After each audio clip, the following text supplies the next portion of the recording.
Wait a minute. This is What's Wild in New Hampshire by wildlife biologist Eric Orr. This morning, I'm looking at New Hampshire Audubon field notes. New Hampshire Audubon, they only have a staff of 20. And looking at the picture on the back page here, I've worked with many of them. Carol Phosphor, she's been there over 40 years. Diane DeLuca here, I recognize. Chris Martin, Becky Swamala, Dr. Pam Hunt. Wow, these are all folks that, as a New Hampshire Fish and Game wildlife biologist, I worked with for over the years. We need to think about the balance of nature. So the species that New Hampshire Audubon monitor and pay attention to are very important. Yes, maybe we hunt deer and bear and grouse and turkeys, but it's the balance of nature. We need all these things for the wildlife to be healthy and to be thriving. So an example, how has New Hampshire Audubon affected what I've done? And I've worked a little bit on that. So in the early 90s, when the fishing game regionalized, I was over in Durham. Diane DeLuca approached me and said, can we arrange for a morning trip around Great Bay, and we're going to count the terns, common terns.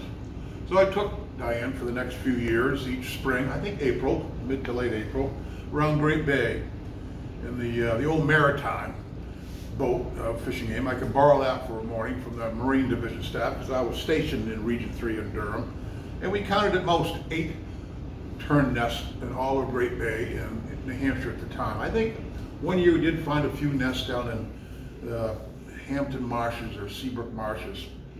But beginning in the middle of the 90s, there was an effort by New Hampshire Fish and Game and Audubon, funded by the New Hampshire Fish and Game non-game program, as I recall, to reestablish terns out at the Alva Shoals. So the very first effort, I had a very small part in.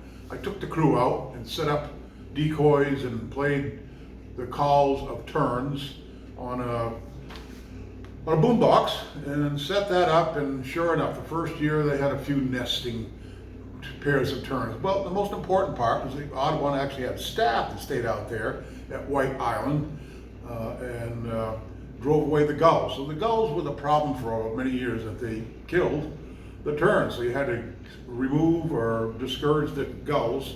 And the first year there were probably a dozen nests. The next year, dozens of nests, and on and on. And for several years, I took some of the staff out there each spring.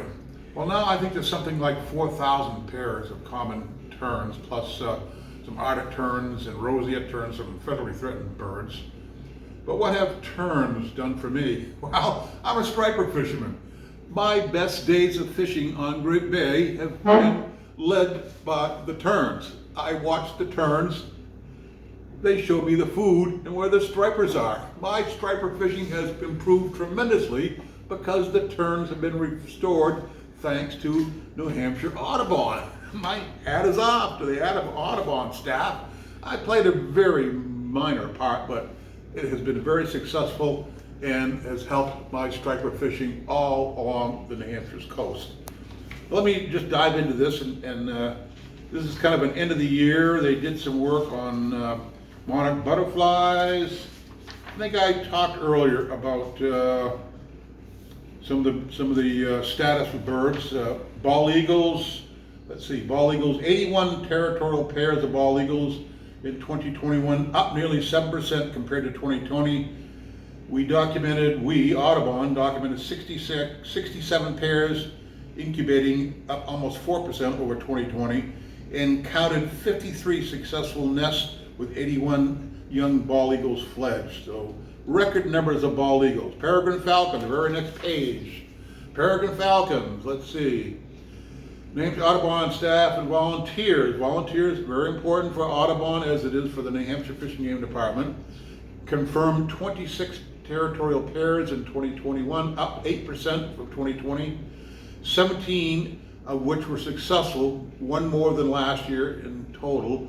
40 young fledged statewide, second only to the record high 43 fledged in 2018. So some good news there. Nighthawks not doing as well here, reading this. 15 active nest sites statewide. Looks like 14 nesting sites. Northern Harrier.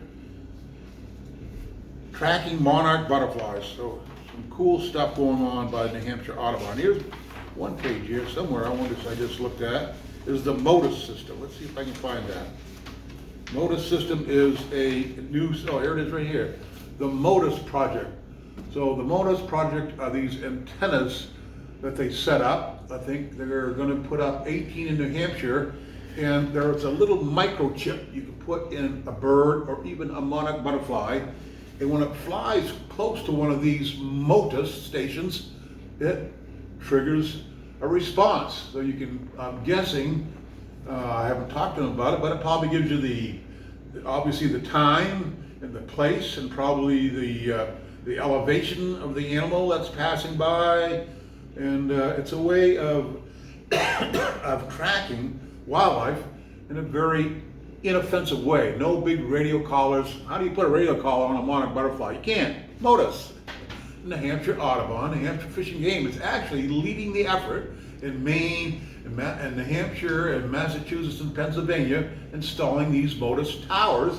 And there is Audubon, New Hampshire Audubon is one of the leads doing that, so we will better understand the flow of wildlife up and down here from along the East Coast. So lots of very important work with staff at Audubon with decades of experience, wonderful people that know an awful lot and continue to learn more and study and make sure that we have a balance of nature in New Hampshire, that everything is taken care of, and we all can appreciate what they're doing. Thank you for New Hampshire Audubon. Thank you for making my striper fishing better.